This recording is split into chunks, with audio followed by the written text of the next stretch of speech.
Wednesday Night Live. Everybody's on the right side of the room tonight.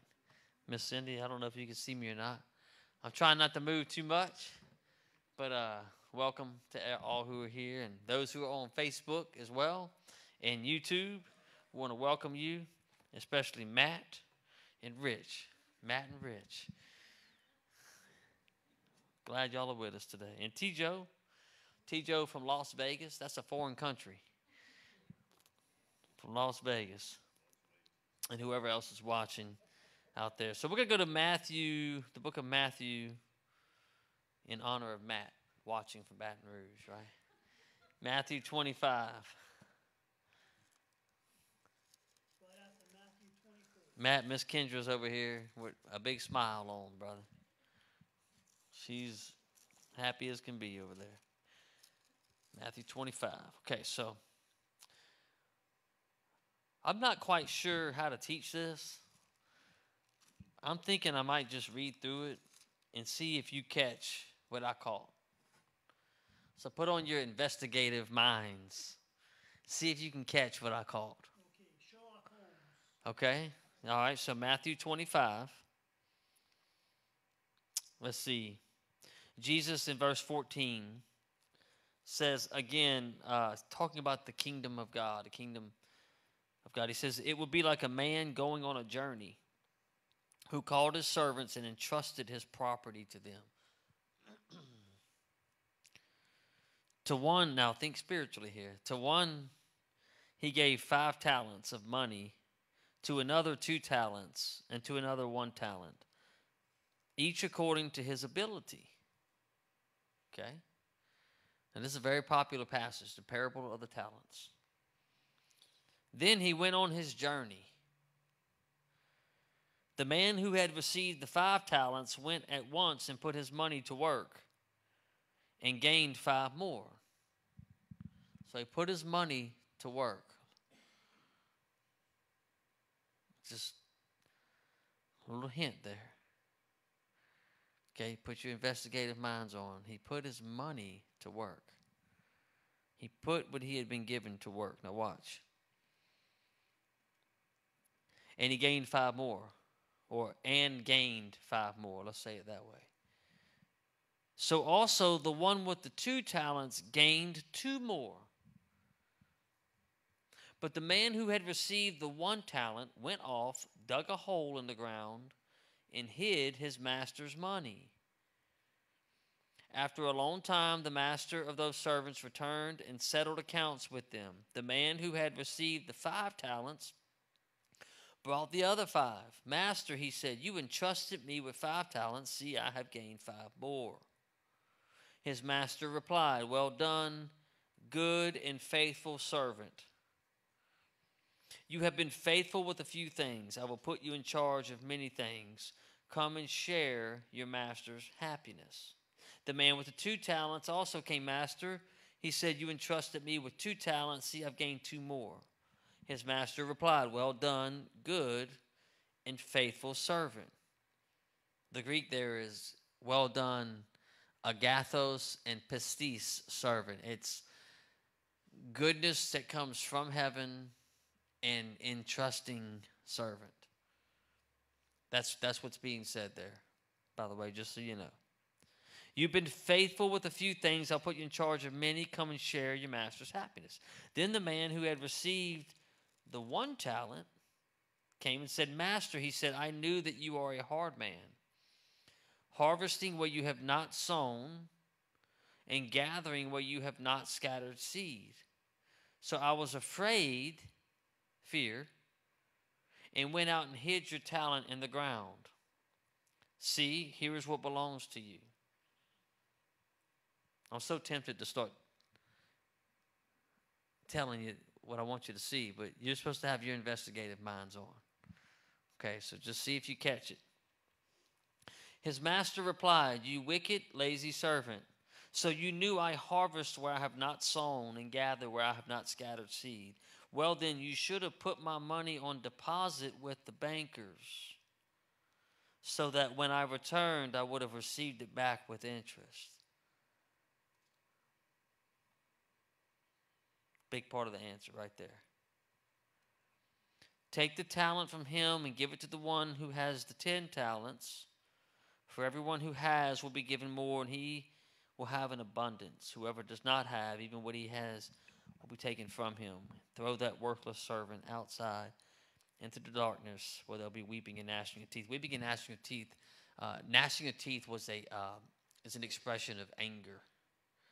Remember when Stephen was stoned? It says they gnashed their teeth at him.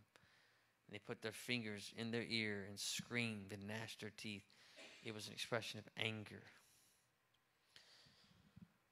See a lot of anger today. So, okay, there's if you're like me, you've always read this parable as two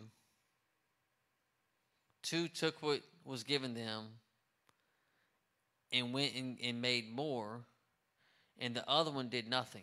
Two did something, the other one did nothing. That's how I always read this. Two did something, and the other one did nothing. And God was happy with the two because they did something, and he was unhappy with the one because he didn't do anything. And at first glance, that's what it looks like. That's what it looks like. But if you look at this key verse, let me find it here. There's a verse in here that's going to tell you that two did nothing and one did something. Two did nothing and one did something to preserve himself. Watch. It's where he said,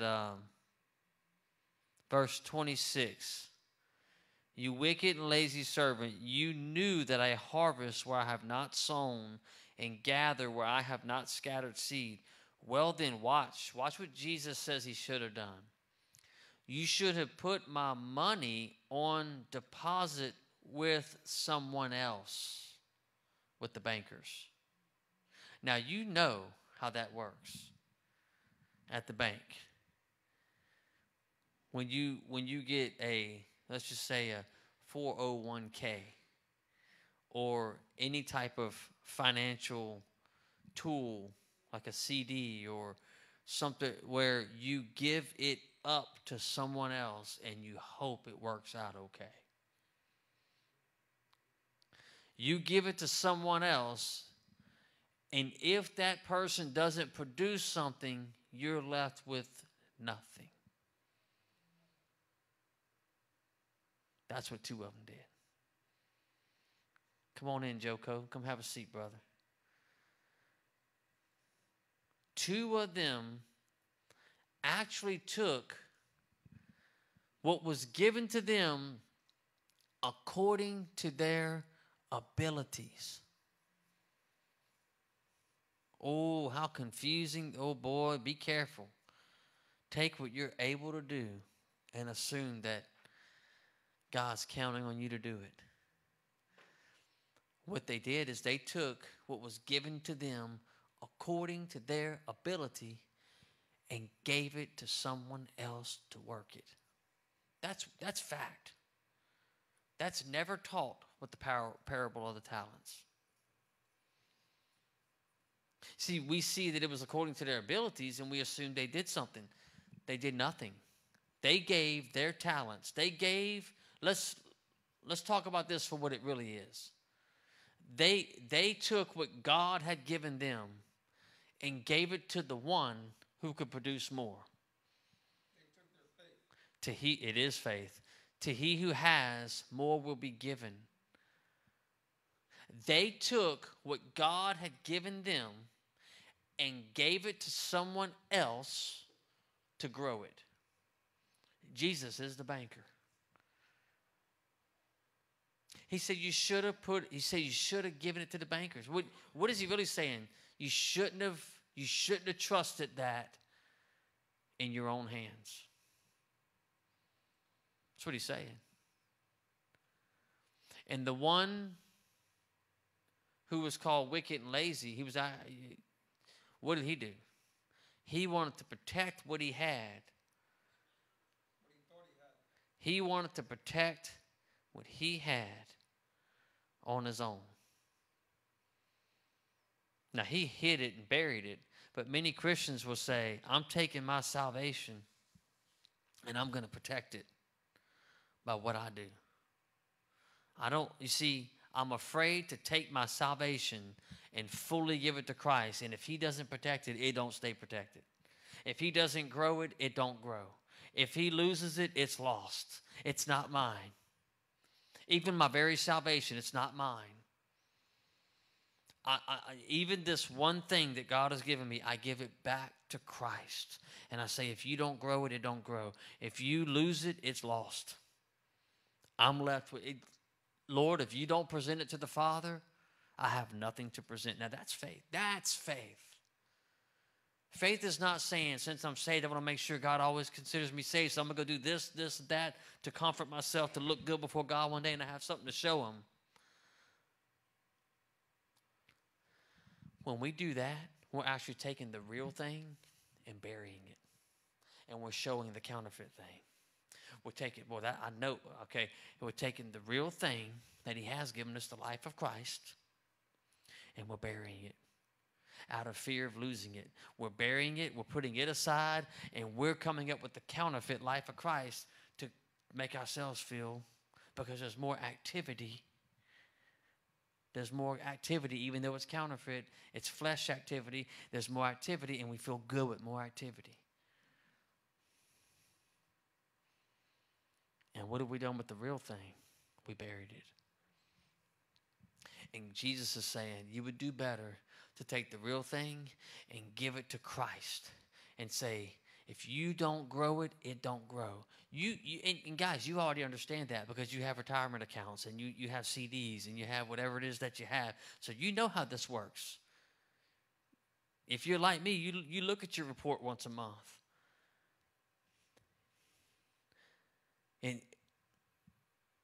Or if you're like me, you stop looking at it. I stopped looking at it, honestly. I stopped looking at it because there's nothing I can do about it because it's out of my hands. Jesus is saying when it comes to the things of God, it ought to be like that. Instead of burying the life of Christ and covering it up with your own activity concerning his ways, he's saying quit burying it. Just take it and give it to the banker, and it's totally out of your hands. If he grows it, it grows. If he loses it, he loses it. But trust Christ. And Christians are afraid to do that because they don't believe that Christ will grow it. They don't believe that Christ will produce the life of Christ. They don't believe that if they give, it will come back, pressed down, shaken, and running over. Stop thinking about money when I say that. If you give the life of Christ back to Christ and say, you grow it. I'm giving my very salvation. I'm giving my very life, my very faith back to you to manage it, Lord. And if I give it back to you, you will give it back to me. He who has will be given more, pressed down, shaken, and running over, that the world may know he came. See, I'm giving it back to the banker. But when I give it to the banker, I have nothing. If I give it to the banker, I have nothing and I'm not allowed to touch it. This is what he says. He should have put it on deposit with the banker so that it would grow in interest. But the wicked, lazy servant was afraid to give it to the banker because he was afraid if the banker loses it, I'll have nothing to show the master. Christians are afraid to give it back to Christ because if Christ doesn't produce it, they're left with nothing to show the Father.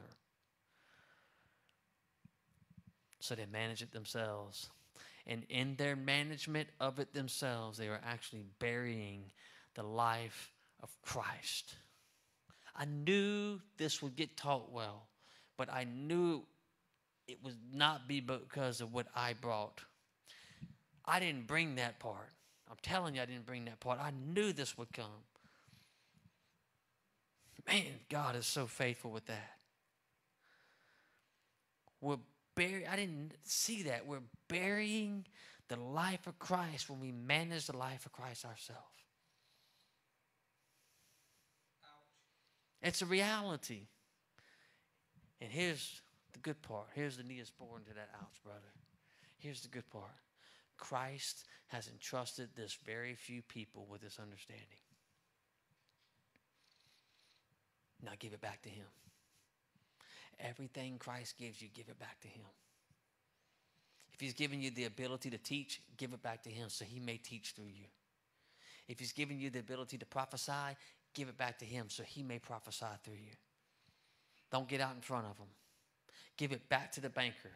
If he's given you the ability to say, to lead or to govern, say, Lord, unless you're the one leading and governing, I'm going to be left with nothing. Take it all. And I guarantee you, he will begin to orchestrate opportunities of leadership and governing. If it's teaching, give it back to him. Don't go out and try to create it. Don't go out because you're going to bury the teaching of Christ. You're going to bury the teaching of Christ. By trying to protect the gift of teaching he's given you. Well, I have to go teach. Well, you're going to bury the teaching of Christ. No, you give me the ability to teach, Lord, I give it back to you. And if you don't teach through me, no teaching happens. Now it's coming back with interest. And that's just what I'm used to. I'm used to teaching and governing and leadership and stuff because that's just where he's got me. But he's got us all, and he's got all these abilities that he's given you. Give it back to him. Say, Lord, I'm tired of protecting my abilities. Because when I protect my ability, I bury yours. And if I give it back to you, I will see the abilities you've given me increase because the life of Christ and the work of Christ will begin to take root through my abilities. Man, I should have saved this for Sunday. It's not how it works, Joe. It's not how it works, brother. It will come back. Let's go to Matthew 13. We're going to stay in Matthew.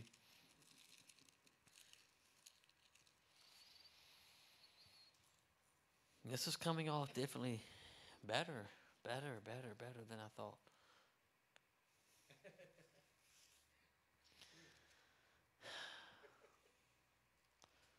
So Matthew 13, I'm going to go to the explanation of the parable instead of reading the parable and the explanation, because the explanation will help you kind of understand what the actual says. We're going to start at verse 36, 13:36. The actual parable is in verse 24. But we'll start in verse 36. It says, Then he left the crowd and went into the house. His disciples came to him and asked and said, Explain to us the parable of the weeds in the field. Did you see the teaching that was given in that one verse just now? Did you notice the teaching there? Just a side note. Okay. The mystery or the parable was given to multitudes. The explanation was given to few.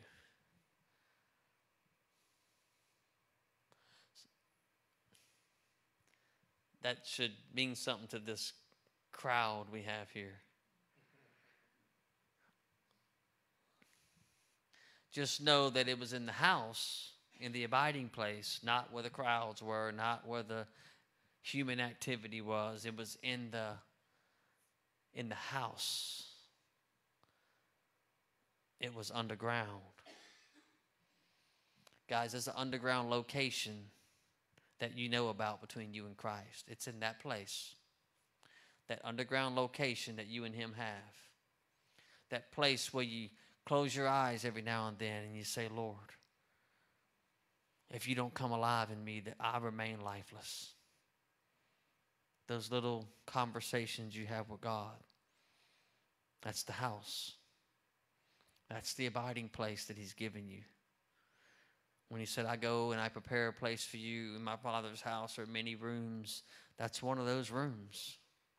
If you look at the Greek, that's what he's talking about. It's an abode. It's an abiding place. He said, I'm going to prepare a place where there are many abiding places. Many mones is the word. It's rooms. It's places of abiding. It's not where all the activity's at. It's in the solitude. The one-on-one is what I'm saying. The explanations are given. The explanation of this parable was given in the house. In the one-on-one. This is 12-on-1. But you get the point.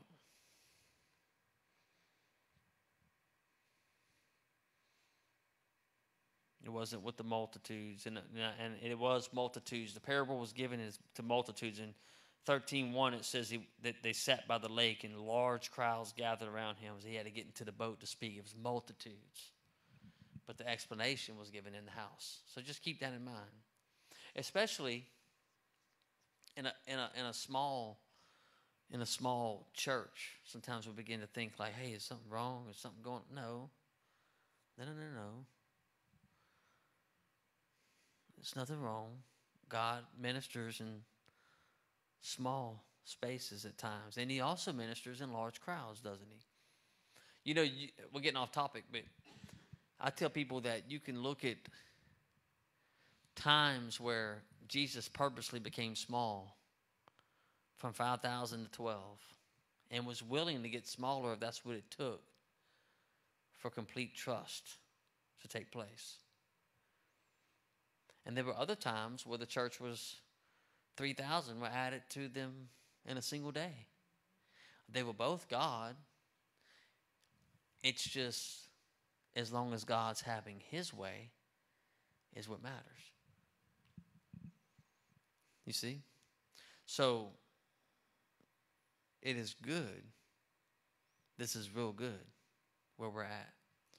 So look at this parable, the explanation. Verse 37, the one who sowed the good seed is the Son of Man. That word good is kalon or kalos. Okay, that's like social goodness. It's like the outward expression. I say it's the outward expression of an inward goodness from God. Like the agathos good that takes place in a believer will express itself oftentimes in a kalos good. And sometimes it will express itself in an agathos good, where it's openly obvious, like it's obvious beyond human ability type of good. Miracle signs, wonders, types of things. That's agathos expressions that start with an agathos inwardness. Agathos meaning goodness from God. That must originate from God and be empowered by God. And then there's an agathos, or a goodness that comes from God. It is empowered by God, that takes place in the believer. And sometimes it simply expresses itself outwardly in a way that's less than a miracle, sign, or wonder. It just may be just in good, kind expressions that the believer tends to operate in because of the result of the goodness of God in him, okay? Here is just kalos. This is one of those expressions. He's saying that the one who sowed good seed, like kalos seed, is the Son of Man. The field is the world, and the good seed stands for the sons of the kingdom. So get the picture here. Jesus in the world is sowing good seed, and the seed is you and me. That's what he's saying. He's saying he's planting salvations in the world. This is salvation. He's planting salvation in the world. Seed. If you are born again, he has sown you into this world as good seed. Okay? So that's good. All right?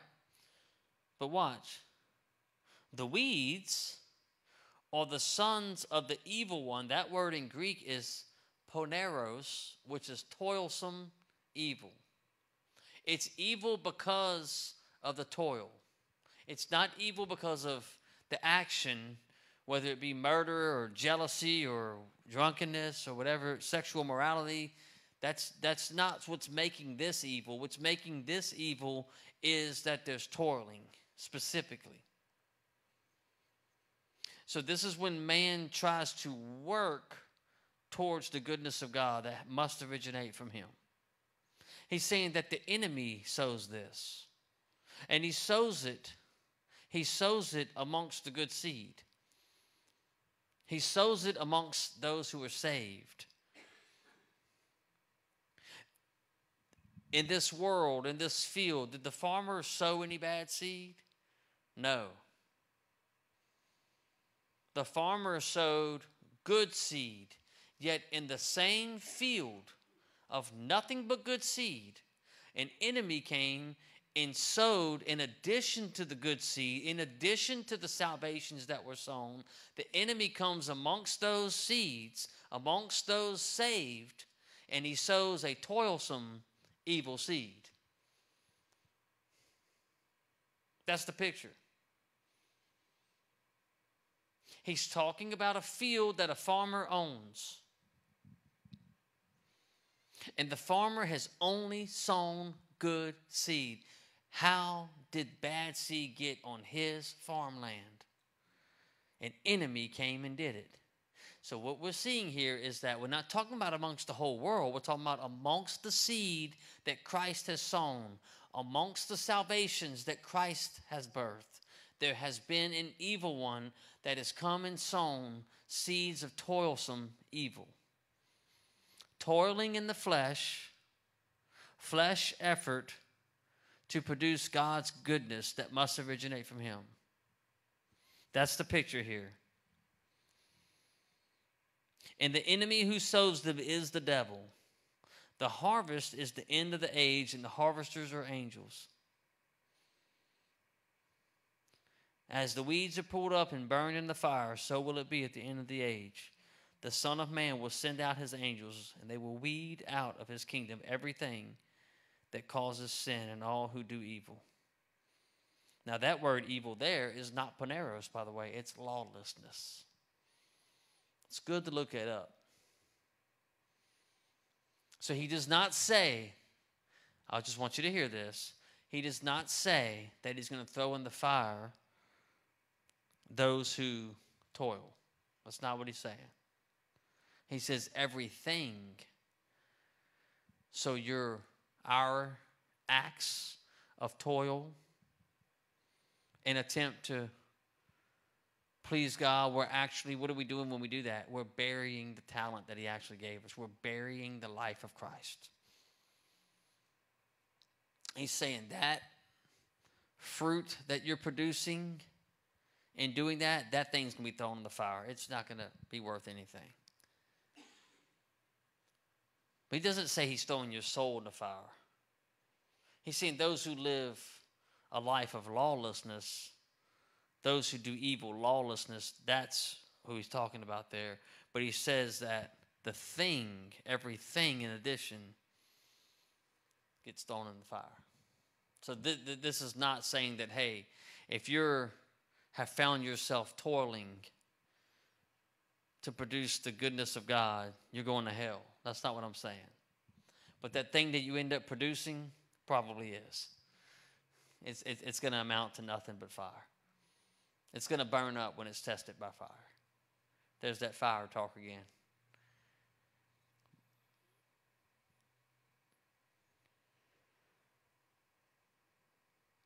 But he says that those who do lawlessness, those whose lives are evil, their expressions, they're sinful, their lives are evil. They're not saved. They're going to be thrown in the fire. Then the righteous will shine like the sun in the kingdom of their Father. He who has ears to hear, let him hear. He's saying this is not given to everyone.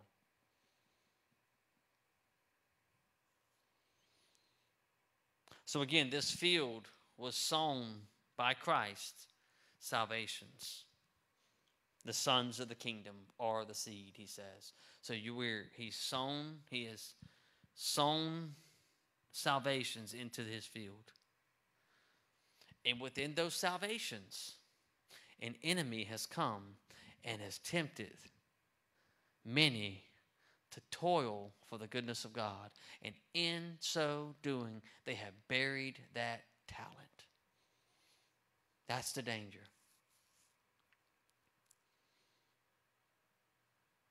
It would be better to say, no, I'm going to give what God has given me back to the banker, that he may produce interest. And if he doesn't, if he loses everything I give, if I give everything I have concerning God back to Christ, and all gets lost and nothing ever appears, then I stand before God empty-handed. That's the kind of risk he's saying to take. That's faith. Looking to Christ and saying, Lord, you must take what I've given you and work your life into it, because if you don't, I remain lifeless. And if we're casual about that, if we're not watching for it, we might miss it too. I've been feeling like all day that I need to express that. It's not just, oh yeah, 3 years ago I gave it all to Christ and I hadn't thought about it since. That's not it either. That's not it either. Because I could say, I made a decision a long time ago to give everything to Christ. And yet I'm not watching for that banker to increase it. Then I'm going to miss it. I'm going to miss it there too. You see, we're called to watch. Mark 13 talks about it. He says, in a house are many servants, and each one has his assigned tasks. But the one who stands at the door watches. Therefore, I tell you to keep watch. Which assigned task did he give to the believer? Out of all the assigned tasks, which one did he give to the believer? He said to watch. He said, in the house there are many assigned tasks, but there's one. He says, but there's one at the door who's called to watch, and I tell you to watch. Our assigned task is not to grow the talent. It's to put it on deposit with the one who can grow it and to watch for it. Don't forget to watch for it. The one who's watching for it has his mind set on Christ, because he's watching for the activity of God through Christ. Yes, he's watching for for his activity, for God's activity to come alive through Christ, who brings it alive through the Spirit, who brings it alive through the believer. But if we're not found watching, we'll miss it. We'll be like the woman in the Song of Solomon, when her lover came to the door and it was locked, and she was in the bed sleeping, missed it. And what did she end up doing? She missed him. And she went out on the town looking for him, couldn't find him, desperately looking for him, but she gets beaten. She wearied and toiled herself looking for him because she was not found watching. We're to watch. It's not a one-time decision to trust Christ. It's a lifestyle of giving it to him and watching for him. Do I believe that if I give to him what God has given me, that he will give it back, pressed down, shaken together, and running over? I'm not talking about money. I'm talking about the life of Christ, the activity of God, the expression of Christ. I'm giving it to him. I'm giving to him my abilities, instead of burying the ability he's given me by trying to produce it myself, burying the production of God because Christ cannot get to it because I'm working with it. I'm working with it. No, I must give it to him, and I must watch. Jesus gave us his inner circle, small group again, small group, not the 120, not the 12, but the 3, small group. He gave them final instructions before his arrest. He did not give them instructions to keep him from getting arrested. It was never his plan to not get arrested. The instructions he gave the three sounded like instructions to keep him from getting arrested. He was not concerned about that. He said, don't fall asleep, pray, and watch. You remember that in the garden? When Jesus sweat like drops of blood and they fell asleep and he came back. And what did he tell them? Don't fall asleep, pray, and watch. Was he really trying to get those three to protect him from the mob that was coming to arrest him? No. He was giving them final instructions for when they would no longer see him, how to see him again. He's saying, never go to sleep spiritually. Never let your hope of seeing me fall asleep. Never let that happen. Pray that you might see me, and watch that you might see me. I'm going away. I'm going to die. I'm going to resurrect, and I'm going to appear to still be dead to you at times. Hello?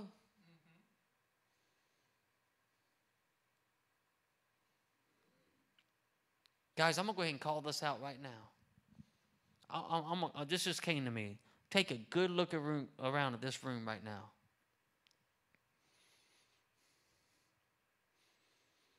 Take a good look around. You see the emptiness in this room? Let me tell you about the emptiness in this room. Get a good look at it. Take a good look at it. And I want you to remember that one day when I tell you to take a look around at it again. When the time is right, I'll tell you to do that again. Space creates opportunity for Christ to fill it. I have no problem with space. I only wish this wasn't recorded right now because this is an in-house talk. I have no problem with space. I love space because Christ fills the cup to overflowing. Now, I'm telling you, it might appear lifeless at times. Jesus is telling his disciples, I'm going away, and it may appear lifeless. It may appear like I'm dead sometimes. But don't you go to sleep on the hope. Don't you let the hope of seeing me ever fall asleep. Pray that you might see me, and watch that you might see me. That's what he's telling those three. That's what he would tell you here tonight. That's what he would tell you. I believe that he would say, I might appear to be dead in your life sometimes, but don't you let the hope of seeing me fall asleep. Don't stop praying for it. Don't stop watching for it. See, you can take your 1 talent or your 5 talents or 2 talents, and you can give them to Christ. But if you're not looking to him, praying and watching for his activity, you still might miss it. So what's he telling us? Take what God has given to you, put it in the hands of Christ. And then number 2, hope and watch for him. Pray, hope, and watch for him. Watch for his activity. Watch. And you're going to see the activity of Christ. And you're going to see that thing coming back to you 5 times, 10 times over, 30, 60, 100 times over.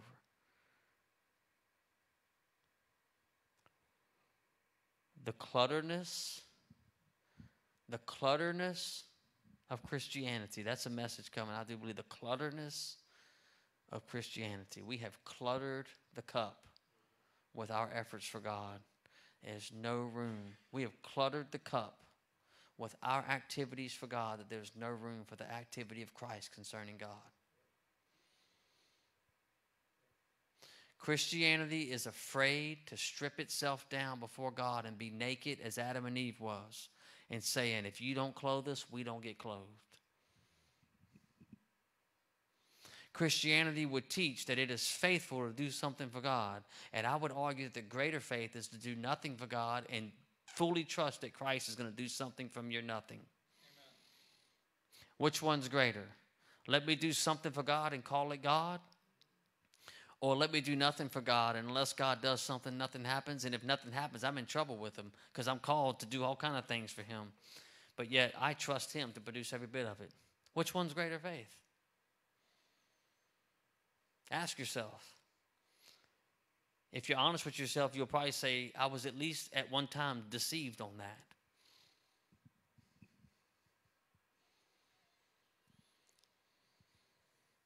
Something from nothing. Paul says, I pray that you would have the same mindset as Christ, who made himself nothing. From 12 to 30, he did nothing knowing he was the Messiah. Did no activity for the Father, knowing he was the Messiah.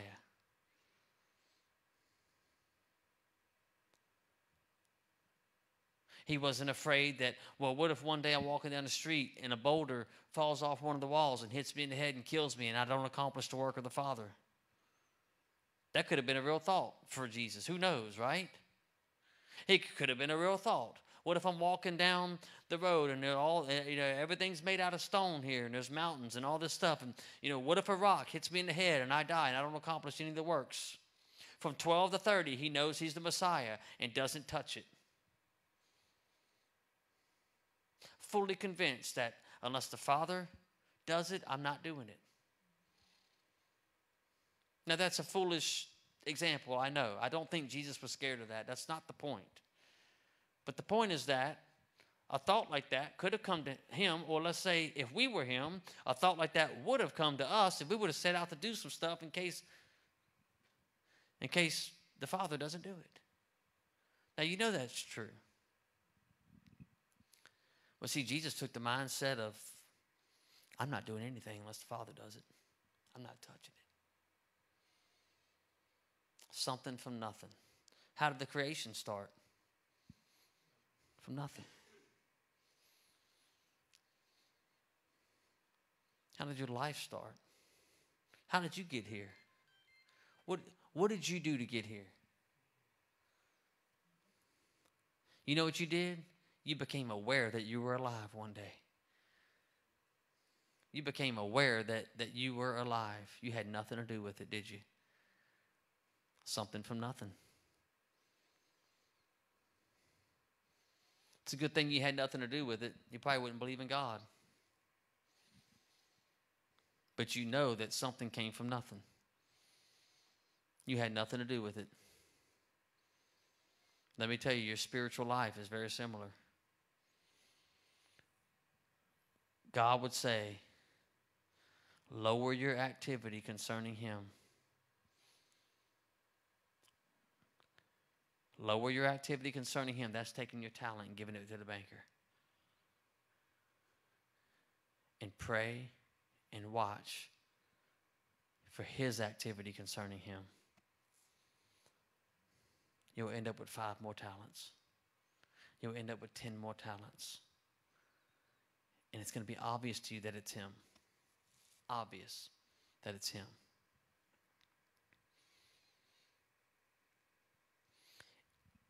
And you know why God wants it that way.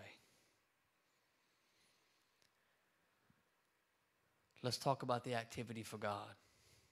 How much of it did God expect from Adam and Eve? What did he expect from them? Tell me the expectations he had for them. Don't eat from that one tree. That's it.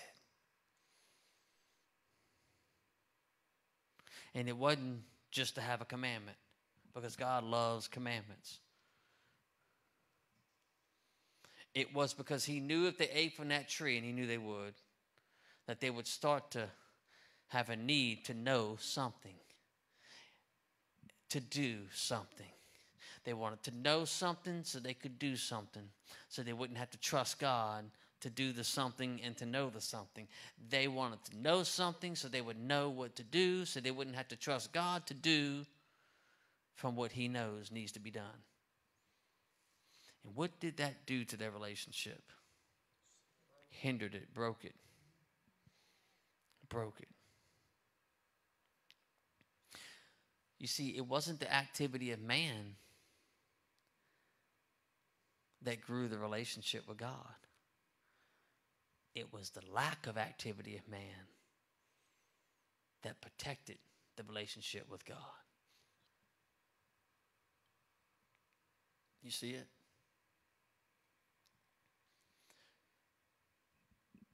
And when man fell, what did he have to do? What activity did he have to do to get right with God? Do you remember? There was something they had to do. There was activity, and I would suggest that we take up the same activity. It was come to God. They had to come out of hiding and come to him. You know what you should start praying? You should start praying what Peter said in the boat. This is what he said. Tell me to come to you. You know what I told God the other day? I said, God, I'm a created thing. And when you speak to created things, they respond. So I said, Lord, tell me to come to you. Because if you tell me to come to you, I'm going to respond. Even my coming to you isn't done that effectively unless you beckon me. Everything starts with you, and everything ends with you. Everything spiritual starts with him, and everything spiritual ends with him. He's the beginning and the end. He's the Alpha and the Omega. He's the first and the last. So, Lord, beckon me to come to you. Tell me to come to you. Now, that's cool to say and everything, but if you don't watch for it, you might miss it. So watch for him. Watch for him. Paco, even if you watch Battery is Dead, watch for him. Ask the Lord to call you to him. We're just getting radical, man. We're getting deeper and deeper with this thing. Listen, Adam and Eve, God expected no activity from them. He just wanted relationship. And I would tell you that man's activity for God gets in the way of relationship with God. You see, and I'm trying to close. The church sees God's activity through someone, and they don't realize that's God's activity. They think that's someone's activity, and that someone is close to God, so let's adopt his activity so we can get close to God too. That's not how it works. You're going to have fruitless frustration. Man sees the activity of God through another man, and he adopts that activity so he can be close to God too. But that's not how it works. The activity of God is birthed from relationship with God. Relationship with God is not birthed with man's activity for God. It's wrong. It's deceitful. Man tries to gain standing with God relationally by his activity. Man judges his relationship with God based on his performance. You know it's true. How often have you hung your head low in shame because of your performance? How often have you performed badly and shamefully, and you hung your head and thought, well, I'm so distant from God now. Lack of faith. That's lack of faith. You think you must be distant from God because your behavior was bad. What you ought to say is, look at my behavior, how bad it is. Lord, I'm the only one who's just finding this out about me, but you already knew it. Lord, this is just proof of how bad I need you relationally. That's what we should say. This is proof of how bad I need you relationally. I'm not advocating sin. I'm not. I'm not advocating sin. But I don't have to advocate sin for you to sin. You're going to sin. But when you do, Do you hang your head and say, look how distant I am from God? Because if you do, then what you're saying is God's depending on your behavior for relationship. Spell it out. And I'm not apologizing for saying that. That's what we're saying. We're saying you need my behavior to be right for us to have a relationship. And that's what we've been taught. But that's not correct. No, no, no. God does not need me to behave well to have a relationship with him. No. God wants me to have a relationship with him so that his behavior will come alive through me and I will by nature behave well. Your sinfulness ought to just be simple proof of how much you need a relationship with him. Your sinfulness should just be a reminder. It should be a reminder that I need him. When you're outside and it begins to storm on you, it is a reminder that I need to go inside. It doesn't mean that it doesn't mean anything else. It doesn't mean something's wrong with you. It doesn't mean that you're not worthy to ever go inside again. No, it's just a reminder that you should get out of the rain. I got rained on, so I never deserve to be inside again. No, it just means go inside now. It means you're in the wrong place. When you sin, it doesn't mean that you don't belong with God. The church has shamefully taught that. Listen, I already know these statements I'm making can be misconstrued. I know that, and they probably will. I don't care. If you want to misconstrue it, misconstrue it. I don't care. I'm speaking truth. Sinfulness does not mean you don't belong to God. Sinfulness means that you should be reminded that you need relationship with God so that his behavior can work through you and you be out of the sinfulness. I don't care if I'm way past concerning about people misconstruing what I say. I'm way beyond it. I don't have time for that. Foolishness. I don't have time for that. No one's judged me lately that I know of, but I just don't concern myself with that anymore. I'm too old to concern myself with stuff like that anymore. Yeah, I am. I don't have the energy to concern myself with that anymore. I just don't. I'm past that. I don't have to fight for my standing. I told somebody that the other day. I said, if you don't agree, it's okay. I'm not going to respond. I'm too tired to do that. I only tell you what I say for your good. I don't have to win. I don't have to win anymore. I don't mind losing arguments. I don't care. I don't have time to win fights. I'm telling you the truth. God was not depending on Adam and Eve's behavior in the garden to have a relationship with him.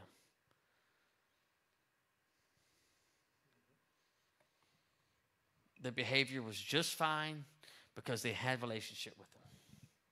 It's when they decided that they needed to know more about God that it caused them to fall relationally. When we turn to created things to know more about God, we deceive ourselves. But when we turn to God, we find that we know God. And we find that we know things about God because we've turned to God. And then God begins to reveal things scripturally. And God begins to reveal things about himself relationally. He begins to reveal things about himself through the teaching. But man sees that through someone and he says, well, let me go find out about God through the scriptures. Let me go find out about God through the teaching. Let me go find out about God through my understanding. Wrong. Your understanding, your teachings, the scriptures, they will all reveal God by God from relationship with God. I don't know where all this is coming from, but I don't apologize for it. I've been told not to apologize for it. I don't apologize for it. But I'm telling you, your behavior is going to be a result of your relationship with God or a result of your lack of relationship with God. It's true. So when you sin, just say, this is a reminder of how bad I need closeness with Christ, and turn to Christ and say, beckon me to come. Beckon me to come. I repent. Lord, you know I don't like my behavior right now. And I know you don't like my behavior right now. But the one thing I do like about that behavior, Lord, is it reminds me that I need closeness with you. I need relationship with you. Beckon me to come. Amen? That was like 6 messages in one. We're going to sign off right here. And love y'all. Thank you for tuning in. All right. That's it.